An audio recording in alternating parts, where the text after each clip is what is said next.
Hər birinizi salamlayırıq. Hər vaxtınız xeyirli olsun. Dalğa FM radiosuna xoş gəlmisiniz. Həm siz, həm biz, həm də əlbəttə ki, qonağımız. Mart ayıdır. Mart ayı ümumiyyətlə bu il bayramlar bayrama qarışıb. Dünən də İlaxı çərşənbəni qeyd etdik və artıq Ramazan ayının da son günlərini yaşayırıq. Həm Ramazan ayı ərəfəsində, həm Novruz bayramı ərəfəsindəyik və etiraf edək ki, Mart ayı gələndə məsələn düşünürəm bu musiqi cəmiyyəsi üçün, sənət cəmiyyəsi üçün xüsusən sevilir bu ay və həm də əlbəttə ki bu içəri şəhərə gedəndə, Bakımızın gözəl məkanlarına, gözəl musiqi salonlarına gedəndə istər-istəməz insanın ağlının belə də beyninin ucunda və yaxud qulağında səslənən bir musiqi olur.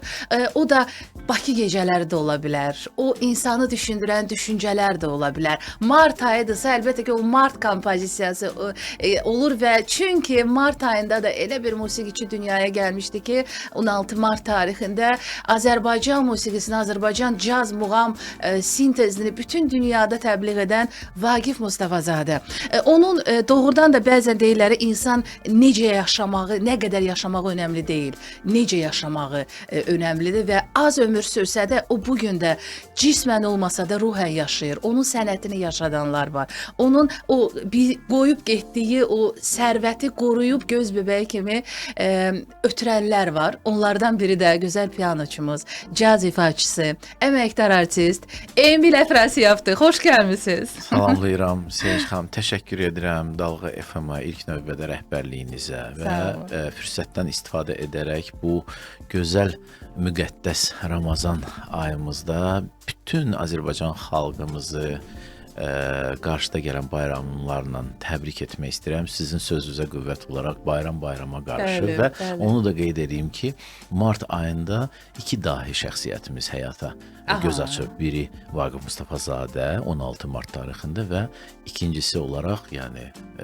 dahimiz Rafiq Babayev 31 Mart tarixində də gözünü açıb. Mən o fürsətdən istifadə edərək bütün həm Novruz bayramı ilə bağlı, həm Ramazan bayramı ilə bağlı bütün xalqımı təbrik edirəm. Dünənki İlaxır çərşənbəni bacardığım qədər efirə çıxaraq hamını təbrik elədim, amma sizin vasitənizlə də bu radio vasitəsilə Dalğa FM mən keçmişdə gəlmişdim. O boyda gözəl aura yaranmışdı və burada da elə bir aura yarandı. Mən başa düşdüm nəyə görə. Çünki siz bu auranı siz yaradırsınız. Ay, təşəkkür edirik. Çox sağ olun. Ona görə də sizi də salamlayıram. Var olasınız. Uzun illərdir biz Emillə əlbəttə ki bizi tələbəlik illəri də bağlayır və ümumiyyətlə bir-birimizin uğurlarına hər zaman daim sevinirik və harda olsaz Emil caz musiqisini, Vaqif Mustafazadə sənətini yaşadırsınız, unutturmağa qoymursunuz. Bugün həm Vaqif Mustafazadə adına əlbəttə ki o fondu qeyd etmək olar, ev müzeyi qeyd etmək olar. Bu günlərdə içəri şəhərdə Vaqif günləri keçirildi. Mən istərdim nə dərəcədə o Vaqif Mustafazadə adına layiqmi keçirildi o günlər?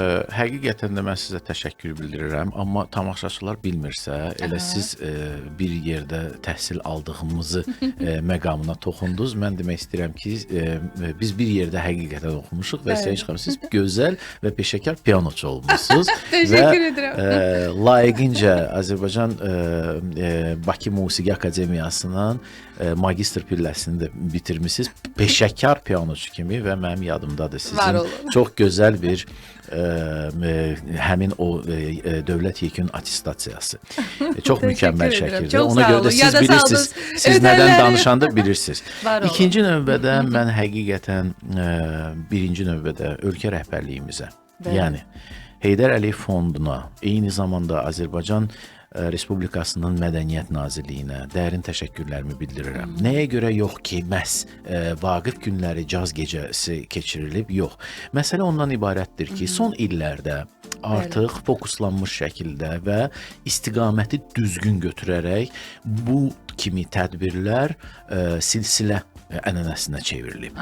Yəni siz bildiyiniz kimi İçəri şəhər rəhbərliyi və eyni zamanda Vaqif Mustafazadə adına olan fond, başda bizim prezidentimiz, fondun prezidenti Afaq xanım Əliyeva tərəfindən təşəbbüs gəlmişdi və bacardığımız qədər və bilavasitə bizim məqsədimiz ondan ibarətdir idi ki, gənc musiqiçilər, nəinki pianoçular, həm vokal ifaçıları, digər alət ifaçıları Azərbaycan mədəniyyət sektorunun istiqamətində düzgün şəkildə Azərbaycan musiqisini təbliğ etsinlər. Necə ki, ölkə daxilində, eyni zamanda ölkə hüdudlarında, yəni xarici ölkələrdə.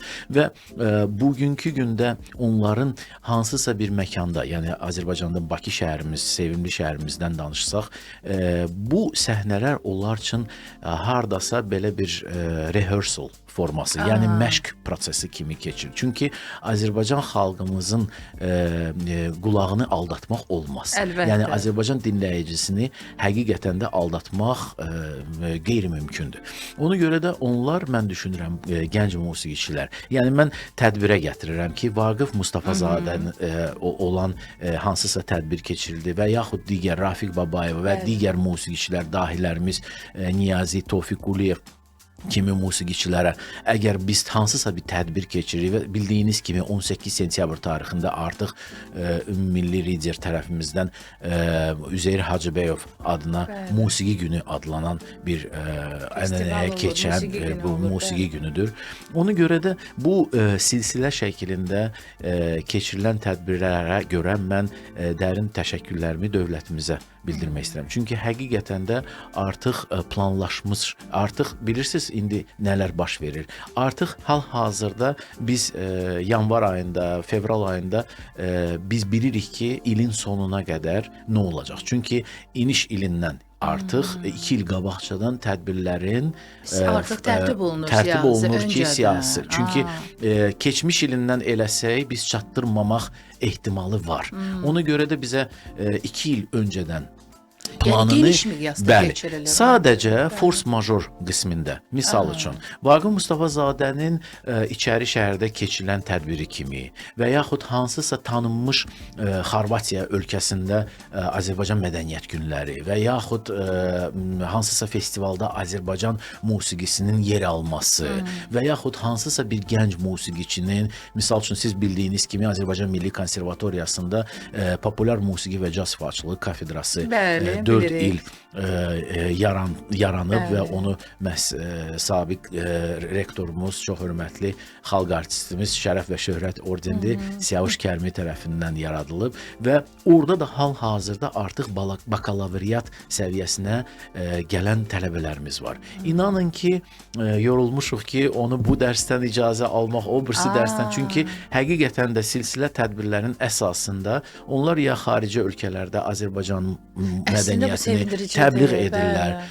Müxtəlif fərqli səhnələrdə çıxış edirlər Azərbaycanın hüdudlarında və yaxud daxildə olan, misal üçün Şuşamızda, Qarabağımızda, artıq işğal altından azad olunan torpaqlarımızda onların tədbirləri olur və həqiqətən də çox məhdud vaxt olduğuna görə biz 2 il öncədən planlarımızı çatdırırıq ki, bu silsilə konsert və təbii ki, buna təkan və kömək, dəstək olaraq Heydər Əliyev Fondu və Azərbaycan Mədəniyyət Nazirliyidir. Bəli. Bu ümumiyyətlə musiqimizin həm də inkişafına və Azərbaycan gənclərinin dünya miqyasında tanınmasına bir təkan verir. Elə zamanında Azərbaycanın adını, Azərbaycan musiqisini dünyada elə təbliğ edən bir pianoçu kimi bir tələbə vaxtından elə siz də olmusunuz. Yəni bunu hətta xarici belə deyək də universitetdə Azərbaycanın ilk Azərbaycanlı bəlkə də ifaçılardansınız ki, bax təhsilinizi də orada başa vurub və qayıtmısınız. Bugün elə qeyd etdiyiniz kimi Milli Konservatoriyada da elə sizin də həmin fakültə idarəçiliyinizlə çox gözəl işlər görülür və ən əsası biz gənclərimizin bu ruhda yetişməsində sizə təşəkkür edirik ki, buna bilavasitə nəzərinə nəzərinizi, diqqətinizi yönləndirmisiniz və əlbəttə ki, Vaqif Mustafazadə sənəti də yaşayır, ruhu şaddır bugün onun. Çünki onun sənətini unudulmağa qoymursunuz və burada bütün heyətə təşəkkür düşür. Qeyd etdiyiniz kimi həm fonda, həm ev muzey və eyni zamanda əlbəttə ki, Vaqif Mustafazadə ilə uzaqdan yaxından tanış olan, sənəti ilə uzaqdan yaxından tanış olan musiqiçilərə də buradan təşəkkür. Bəli, ömrün səhifələri gözəl bir əsər Emir Əfrasiyabın ifasında səslənməkdədir Dalğa FM radiosunda. Həqiqətən də Emir, musiqidən danışdıqca musiqi insanı nə qədər düşündürür, nə qədər maraqlı ideyalar, həyatı qərarlar belə verməyə şövq edir və Vaqif Mustafazadə bir fenomen haqqında danışanda düşünürsən ki, bu insan doğrudan da dahiliyi həm də ondaydı ki, elə bir əsərlər yaratdı, elə bir sərvət özündən sonra qoydu ki, hələ də araşdırılır. Yəni, bu bir nə möcüzədirsə, nə bir sehirdirsə, aktuallığını itirmir. Yəqin ki, ən çox da sizi düşündürən sual sizi bu düşündürür ki, yəni bu sənətin böyüklüyü elə bundadır. Təbii ki, düzdür. Analiz qismində biz bunu keçirdirik və paradoksal məsələ ondan ibarətdir ki, Vaqif Mustafazadənin yaşadığı dövrdə mən düşünürəm ki, o öz dövründə yaşamayıb. Çünki keçmişdə Sovet dövründə sosial şəbəkə platforması, əfsuslar olsun, yox idi. Nəinki limitdə idi, ümumiyyətlə yox idi. Və onlarda olan babin lentdə onlar gedərdi keçmişdə adlandırılan Malakan bağına. Orada vinil bir plastinlər satılırdı və belə desək, lori dildə desək, od bahasına həqiqətən də bir insanın fəaliyyətdə olan dövlət vəsaitinin bir maaşına, yəni bir və yaxud Amerikanın səsi radiosuna gecələr qulaq asırlar və vaxt dəyişikliyi olduğuna görə bizim Amerika ilə hardasa 9-12 saat vaxt fərqliliyi var və Vaqif Mustafazadə gecələri Amerikanın səsinə qulaq asırdı ki, dünyaca məşhur olan musiqiçilərə həmin o üslubda olan musiqi. Maraqlı an odur ki, onun bu limit, yəni məhdudiyyət olduğu halda bu həmin o musiqini elə bir səviyyəyə gətirir. Çünki o Amerikan səsinə qulaq asırdı, evə gəlirdi, amma Zivə xanım evdə muğam keçərdi tələbələrinə. Və inanın ki, bu tandem, bu mix, bu sintez beynində blues, o sintezi yaratdardı. Blues 12 xanəlik olan blues sistemin əsasında muğam gəlirdi. Məhz onun da belə bir sir də olmasa, amma bilməyənlər bilsin ki, Allah rəhmət eləsin Hacı Baba Hüseynov, hansı ki Azərbaycan mədəniyyətində də öz adını qızıl hərflərlə yazıb. O da martda da olub. Bəli, o da martın 15-i də olub. Siz bilsəydiniz ki, onun qala əsərini Vaqif Mustafazadə ilə bilməyənlər bilsin, mən bilməyənlər üçün danışıram ki, onu sintez qismində Vaqif Mustafazadə Hacı Baba müəllimə müraciət edərək Fioleta studiyasında sırf bir dənə dəm verərək onun səsini yazıb. Ondan sonra səsin üstünə qrup şəklində müşahidə edib. Və ilk olaraq Hacı Baba müəllim bunu qulaq asanda şok vəziyyətində Vaqif Mustafazadəyə müraciət edərək deyib ki, sən neynəmsən? Yəni bu mükəmməl bir şey. Yəni siz müşahidə etsəydiniz, mən bunu bəlkəm də belə bir şəkildə ifa edə bilməzdim. Yəni bu mükəmməlliklər həqiqətən dahilərdən gəlir. Uzaq görənlik həm də. Və analiz olaraq bugünkü gündə siz deyirsiniz ki, biz analiz edirik onu, Vaqif Mustafazadəni. Paradoksal məsələ ondan ibarətdir ki, sosial şəbəkə bugünkü gündə olsa, amma gənc nəsildən bizim məqsədimiz ona uyğundur ki, bacardığımız qədər onlara bu məlumatı çatdıraq. Amma bir də görürsünüz ki, insanlar, gənc musiqiçilər ya tənbəllik edirlər, ya klassik musiqinin sirlərini bilmək istəmirlər. Halbuki klassik musiqinin əsasında bütün binovrə yəni qoyularaq klassik musiqinin üstündə durur. Yəni həm sintez, həm mixing, həm digər janr istiqamətində olan bu dahinin əsərləri yaratmaq üçün həqiqətən də klassik musiqini mükəmməllikcə bilmək lazımdır. Bəli, elə zamanında Vaqif Mustafazadə özü də klassik musiqi ilə, elə o həmin o Beethoven'la, həmin o Bach'la, Chopin'la, yəni zamanında o bu məktəbi keçmişdi ki, sonra özü artıq yarada bildi. Bugün bəlkə də bəzi gənclər bax sizin sözünüzə qüvvət, nəsə bir yenilik etmək istəyirlər, amma milli kökümüzü bilmədən, klassikanı bilmədən və soruşanda ki, nədir bu elədiyin, deyir, Dəfələrlə rastlaşmışam. yenilikdir. Dəfələrlə rastlaşmışam bununla. Hətta belə bir an yaşadım. Mənim yanıma bir gənc musiqiçi gəlmişdi və mən bacardığım qədər bir Azərbaycan vətəndaşı olaraq bir borc özümə hesab etdim ki, mən kömək etməliyəm. Bacardığım qədər əl tutmalıyam gənc musiqiçilərə.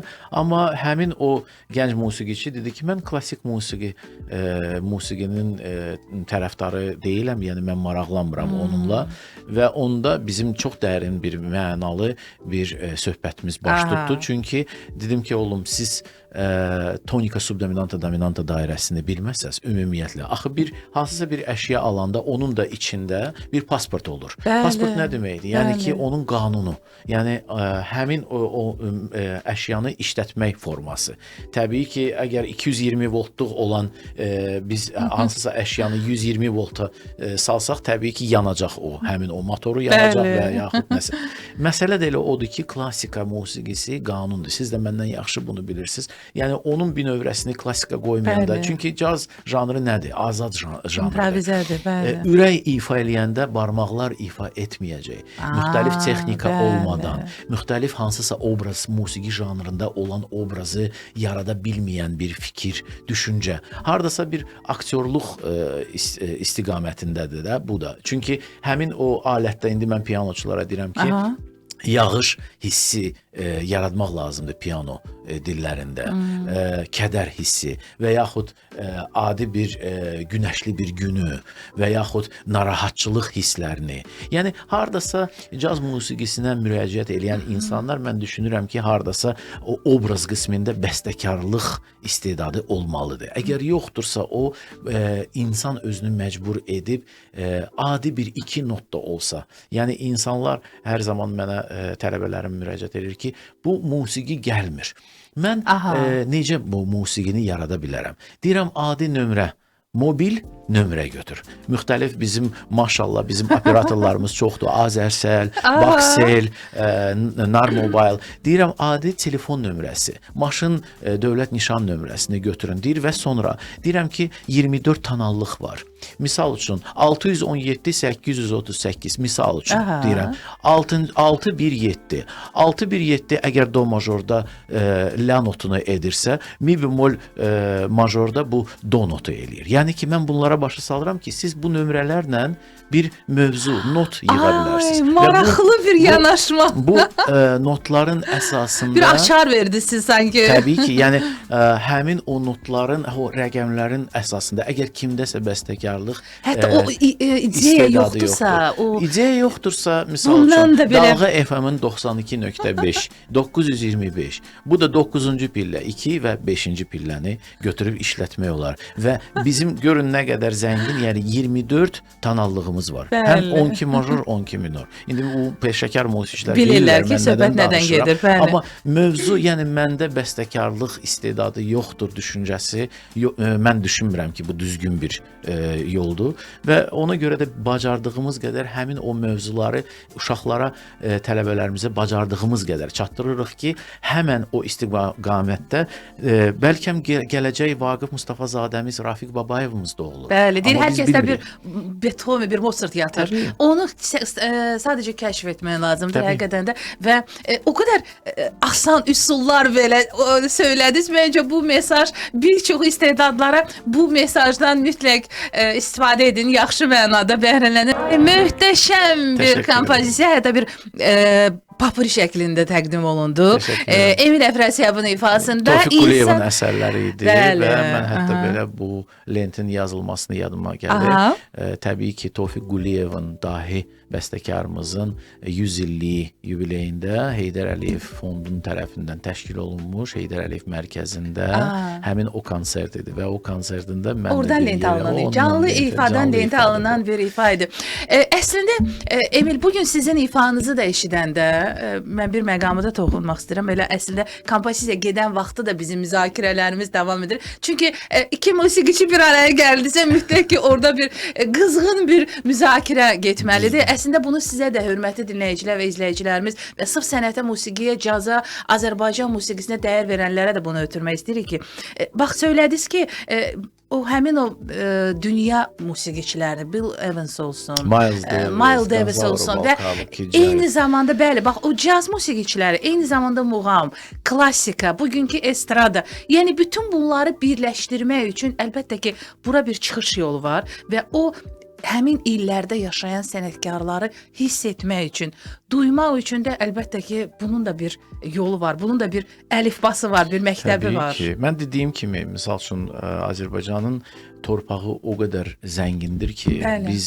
həqiqətən böyük bir istedadlar, dahi insanlar yetişdirmişik və məhz Vaqif Mustafazadə, Rafiq Babayev və digərləri kimi peşəkar musiqi ilə məşğul olan şəxsiyyətlər olub. Yəni, binövrə olaraq klassik musiqi oturub. Ondan sonra populyar musiqiyə müraciət ediblər, caz musiqisinə və o həmin siz adlandırdığınız Miles Davis, Bill Evans, Keith Jarrett, Brad Meldau indi müasir musiqiçilərdən, Gonzalo Rubalcaba kimi musiqiçiləri dinləyərkən onlar artıq həmin o üslubu tutaraq və bizdə axı hələ üstəlik muğam var. Bizim musiqiçilərimizin üstünlüyü ondan ibarətdir ki, biz muğam, mən yadımdadır 2013-cü ildə təhsilə dövlət tərəfindən məni yönləndirəndə mən Amerikada Berkeley Universitetində bildiyiniz kimi elə mən də ilk Azərbaycanlı, böyük çıxmasını danışmağım, ilk Azərbaycanlı olaraq Berkeley Universitetini bitirdim, sonra da işlədim orada. Yeganə, hələ ki deyəsən yeganə Azərbaycanlı həm də. İndi bitirənlər olacaq inşallah. İnşallah, xanım qız var, artıq Səbinə xanım var. O da vokal istiqamətində gedir və mən arzu edirəm ki,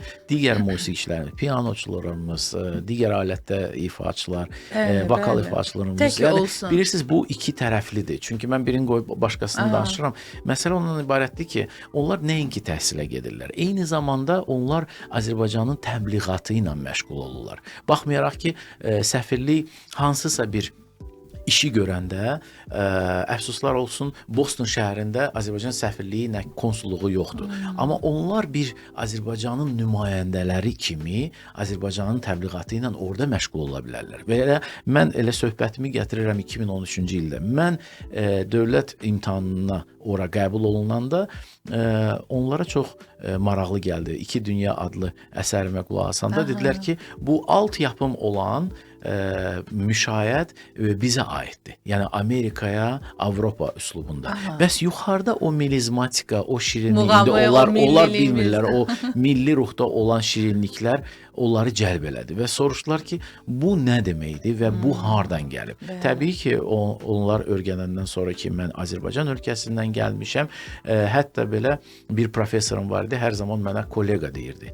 Deyirdi ki, şərt kəsirəm. Bir gün muğam dərsini sən mənə keçirsən, o birisi digər günü cazın sirlərini mən keçirəm. Həqiqətən də sonra çox böyük bir fəxrlə bunu qeyd eləmək istəyirəm. Uzun illərdən sonra mənim Berkeley-ni bitirdikdən sonra və orada bir müəyyən vaxt çalışdığım zamandan sonra artıq Azərbaycanıma, doğma Bakıma qayıdandan sonra mənə bir telefon açdı professor və xahiş elədi ki, dərhal təcili şəkildə e-mail yoxlayım. Çünki o hal-hazırda studiyada öz albomunu yazır və bir dənə xüsusi əsərdə Azərbaycan üslubunda improvizə etmək istəyib. Və məndən xahiş eləyib ki, olarmı sən qulaq asıb mənə deyəsən bunu necə mən düzgün ifa eləyirəm yoxsa yox. Mən bir anlıq eşitdim, axı mən də ona kömək eləyirdim o vaxtlar.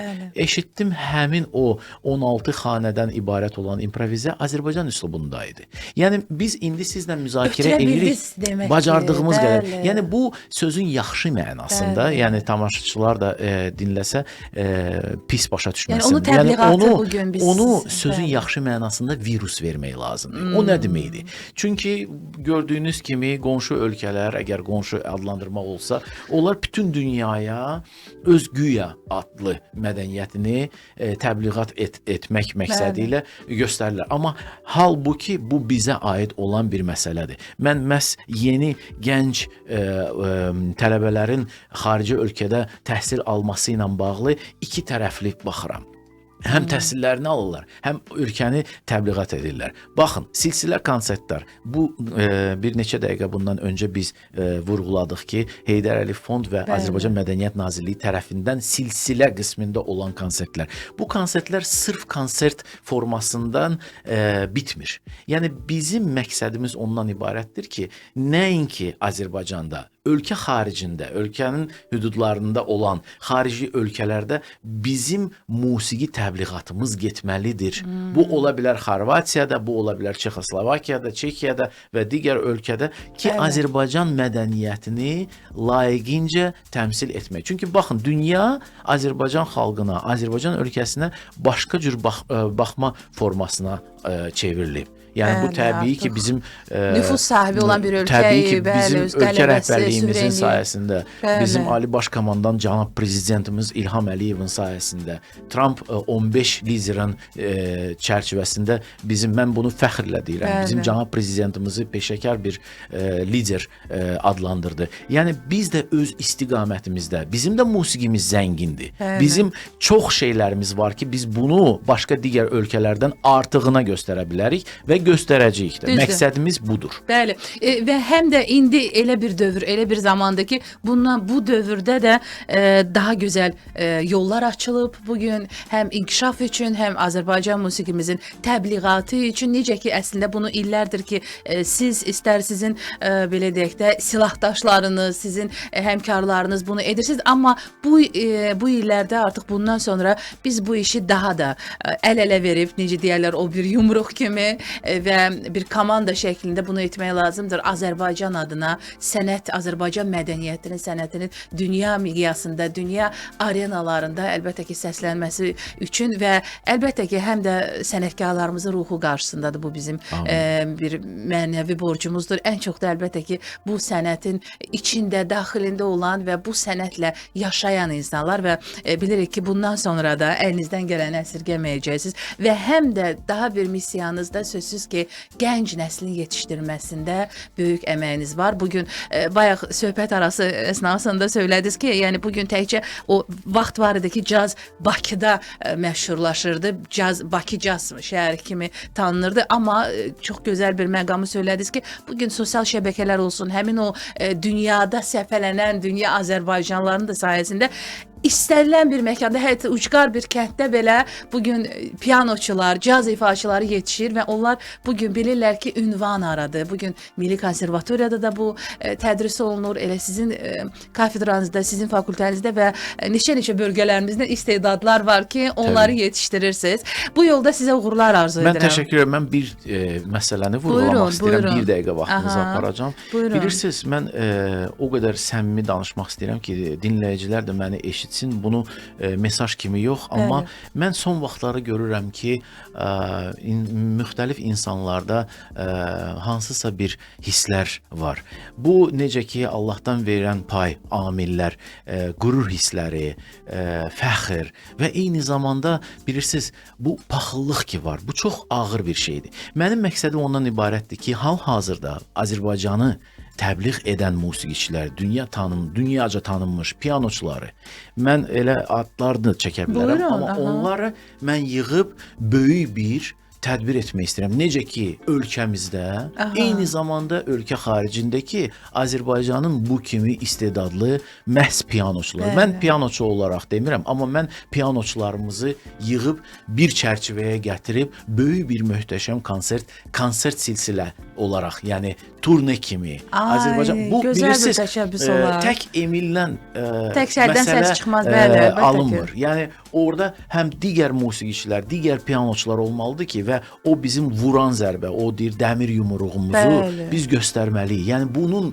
effektini elə bir yaratmaq lazımdır. Çünki biz əlbir olsaq, Ona biz görə də əl-ələ dəstək versək, olmaq lazımdır bəs bir-birimizə. mənim Bəli, də elə mən anladım arzum, sizin məqsədim mesajınızı. ondandır ki, Bəli. mən ciddi sırf adi kimsə getdi Azərbaycan İgidoğlu, pianoçu getdi orada konsert verdi. O ilə bitir hər şey, yaddan çıxır. Amma biz əl-ələ verərək güclü bir ölkə olaraq və qalib gələn ölkə olaraq məqsədimiz ondan ibarət. Mənim şəxsən məqsədim ondan ibarətdir ki, biz gedək bir vizit kartı xarici ölkələrdə göstərək ki, Azərbaycan ölkəsinin mədəniyyət istiqamətində nə qədər zəngin və dolu bir mədəniyyəti var. Bir istedadlar var, yetişir. Bugün onlar var və hətta belə deyək də bir ordu şəklində 100%. bunu bu cür etmək Bizim lazımdır. ordumuz da onsuz da mükəmməl şəkildə ordudan Çox şükür. danışanda mən Bəli. hər dəfə bütün konsertlərimi şəhidlərimizə həsr edirəm. Allah onlara qəni-qəni rəhmət eləsin. Amin.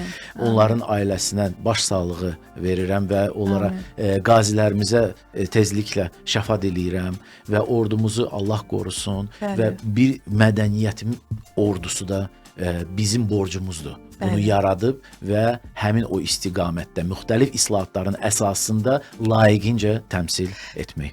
Amin. Bu yolda sizə uğur arzu edirəm. Məncə sonluq üçün bundan gözəl bir arzu ola da bilməzdi və bilirik ki, bu arzunuza da çatacaqsınız. Çünki Amin, Emil bir işin belə deyək də qulpundan yapışdısa, mütləq ki, bəli, orada qələbə, orada uğur var. Uğurlarınız bol olsun, var olasınız. Təşəkkür edirəm. Çox sağ olun Emil.